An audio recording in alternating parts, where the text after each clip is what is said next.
इतनी शर्मनाक, इतनी दर्दनाक, इतनी निंदनीय दंडनीय घटना है कि इसके बारे में कोई कुछ दूसरी राय हो ही नहीं सकती। और बात यह है कि आपने चूक की जो बात कही, दरअसल अति अति अति अति आत्मविश्वास जो होता है ना, वो कई बार इस तरह की चूक करवाता है। 370 हटने के बाद निश्चित रूप से होता है, सही कह रहे हैं, मैं भी मानता हूँ कि बहुत सारा वहाँ विकास के कामों में तेजी आई है, पर्यटन बढ़ा है, ट्रेड बढ़ा है, बहुत सारे चीज़ें, और जिसकी वजह से कश्मीरी अवाम को फ़ायदा भी पहुँचा है। लेकिन हमने उसका कुछ ज़रूरत से ज़्यादा ढिंढोरा भी पीटा है, जो शायद नहीं पीटना चाहिए था। अपना काम करते रहिए, आप ढिंढोरा पीटने की क्या ज़रूरत है? आपने हटा दिया, ठीक है, लोगों ने स्वागत किया, देश ने, मेजॉरिटी ने स्वागत किया, बहुत कुछ लोगों का सहमति रही होगी, बाद में सुप्रीम कोर्ट ने भी मोहर लगा दी उस पर। लेकिन उसके बावजूद मतलब, और उसी के चलते जो नीचे से ऊपर से नीचे तक अति आत्मविश्वास जो आता है ना, वो दिक्कत पैदा करता है।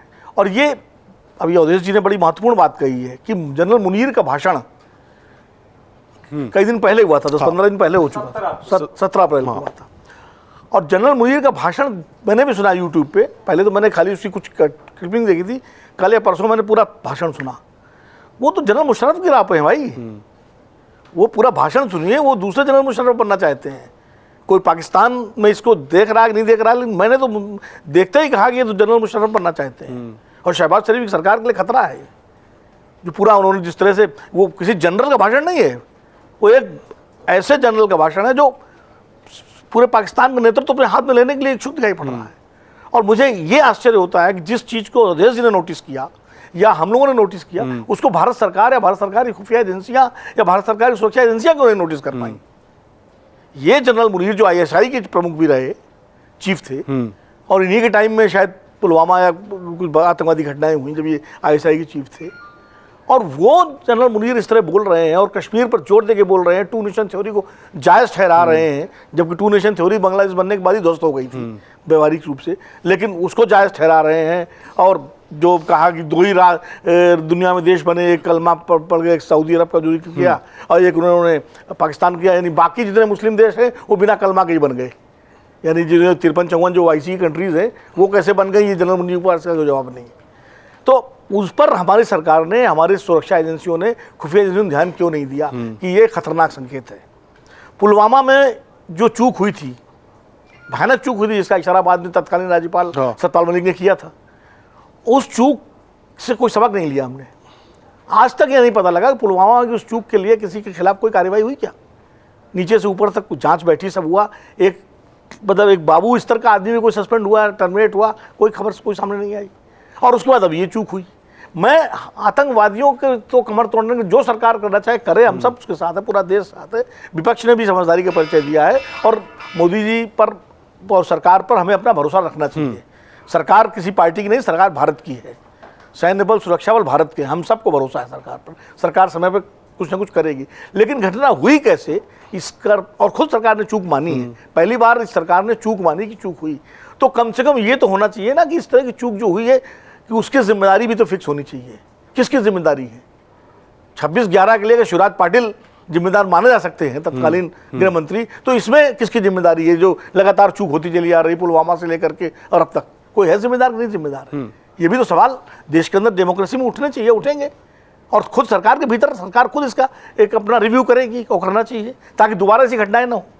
अगर कोई ऐसी घटना होती है दोबारा रोकना है, तो पहले तो अपने कील कांटे दुरुस्त करने पड़ेंगे आपको। पाकिस्तान पे तो हमला कर दीजिए, कुछ कर दिए, तो सरकार को तय करना है क्या करना है, क्या उसके लिए सही विकल्प है। वैसे जैसा कि भी समीर भाई ने भी कहा कि मोदी जी खुद इस बात को कहते हैं युद्ध का नहीं बुद्ध का समय है, और वो तो युद्ध रोकने की अपील करते हैं पूरी दुनिया से, यूक्रेन और रूस के युद्ध को रोकने की, गाजा में जो हुआ उसको रोकने की करते हैं। ऐसे में हम युद्ध पे सीधे चले जाएं, क्या जा सकते हैं क्या? या अगर युद्ध नहीं तो क्या विकल्प हो सकता है? इस पर सुरक्षा विशेषज्ञ, सैन्य विशेषज्ञ, CCS में सब विचार हो रहा होगा। और वो जो कदम भी उठाए जा रहे हैं, भाई ये बहुत बड़ा फैसला है, सिंधु घाटी सभ्यता, सिंधु जल सभ्यता जो समझौते को रद्द करना बहुत बड़ा फैसला है। इसी तरह बहुत सारे और फैसले लिए गए हैं, और शुरुआत में इसी तरह के डिप्लोमेटिक एफर्ट्स से ही दबाव बनता है। पाकिस्तान भी रिएक्ट कर रहा है, उसने हमारी एयरलाइनों की एयर स्पेस बंद कर दिया, शिमला समझौते को रद्द कर दिया, मतलब अपनी तरह वो भी रिएक्ट कर रहा है। तो ये चीज़ें तो होंगी। इसके बावजूद ये भी सही है कि आतंकवाद की अगर कमर तोड़नी है तो कैसे तोड़ी जाए, इस पर ये एक बड़ा यक्ष प्रश्न है। युद्ध से टूटती है तो युद्ध से टूटे, बिना युद्ध के सर्जिकल स्ट्राइक या एयर स्ट्राइक इस तरह किसी काम से टूटती हो वैसे टूटे, या जो कि अभी पाकिस्तान के रक्षा मंत्री ख्वाजा साहब ने माना है कि पिछले 30 साल से 40 साल से हम आतंकवादियों को पाल पोस रहे हैं, और उन्होंने अमेरिका की तरफ इशारा किया सीधे सीधे, यूरोप ब्रिटेन की तरफ इशारा किया और कहा कि उनके कहने पर हमसे गलती हुई है, यानी वो स्वीकार भी कर रहे हैं और ठीकरा भी अमेरिका की तरफ फोड़ रहे हैं। तो इन सब परिस्थितियों में भारत सरकार को एक समझदारी भरा निर्णय लेना होगा, और मुझे लगता है भारत सरकार सक्षम है। लेकिन वही है कि इन सब चीज़ों को राजनीति का मुद्दा अगर बनाने लगेंगे तो फिर दिक्कत होने लगती है। अब जैसे धर्म की बात हो रही है, ये पहली बार नहीं हुआ है भाई। पंजाब का आतंकवाद भूल गए क्या? बसों से उतार के और पगड़ी वाले और गैर पगड़ी वाले अलग करके मारे जाते थे। कितनी घटनाएं हुई लालडू में, फतेहाबाद में, मुक्तसर में, सारे हत्याकांड हुए। मैं तो याद है, मैंने वो कवर करता था उस समय, और तब भी तो धर्म के आधार पर होता था। लेकिन तो क्या उसके लिए हम सारे पंजाब के अपने सिख धर्म वालों को जिम्मेदार मानेंगे? और हमने 1984 में वो मूर्खता की, वो मतलब घटिया काम यहाँ के कुछ अतिवादी तत्वों ने किया कि एक घटना के लिए हमने सारे उनको मान लिया। तो इसी तरह जो अभी शुक्ला जी ने कहा कि भाई आदिल भी तो मारा गया ना बचाने में, एक आदिल आतंकवादी है, एक दूसरा आदिल मारा गया। तो वहाँ के तमाम लोगों ने मदद भी की है, और अवधेश भी कह रहे हैं जिस तरह विरोध करके लोग निकले हैं, तो कहीं ना कहीं ये संदेश भी देना चाहिए कि वो अगर धर्म के आधार पर पूछ के मार रहे हैं तो हम धर्म के आधार पर भेद करके उनके काम को आसान करेंगे। जो अब मैं देख रहा हूँ सोशल मीडिया में तमाम लोग डीएनए और ये दुनिया भर की बातें कर रहे हैं, तो इस पर भी इस अतिवाद से भी बचने की जरूरत है। एक समय पाकिस्तान के खिलाफ हमको जो करना चाहिए, लेकिन साथ में हमको जो है उस अतिवाद से बचना चाहिए कि देश के भीतर हमारे जो है कोई किसी तरह का वो न हो, जो वो करना चाह रहा है वो ना हो। और ऐसे तत्व जो देश के भीतर रह के समर्थन कर रहे हो आतंकवाद का, उनकी तो खोज करके उनके खिलाफ पूरी कार्रवाई की जानी चाहिए, चाहे वो कश्मीर में हो या कश्मीर के बाहर हो। ठीक है, जो लोकल सपोर्ट देने की बात करते हैं उसमें कोई नरमी और कोताही नहीं बरती जानी चाहिए। और आखिरी बात ये है कि देखिए, ये आतंकवादी संगठन हमेशा ऐसी भावनाओं का इस्तेमाल करते हैं। जो फिदाइन बनते हैं ना, वो चाहे पंजाब में खालिस्तानी आतंकवाद दौरान जो मरजीउड़े आते थे उनको मरजीउड़े बोला जाता था, या ये तथाकथित ये जो कश्मीर के अंदर जो पाकिस्तानी और इस्लामिक आतंकवाद के जो जिहादी हैं वो भी धर्म के नाम पर ही आते हैं, या कोई ना कोई भावना इनको जो है लिट्टे ने जो ये पैदा किया था वो भी कोई भावना पैदा करके हम अपना राष्ट्र बना रहे हैं। तो भावनात्मक रूप से दोहन करके इस तरह के फिदाइन तैयार किए जाते हैं।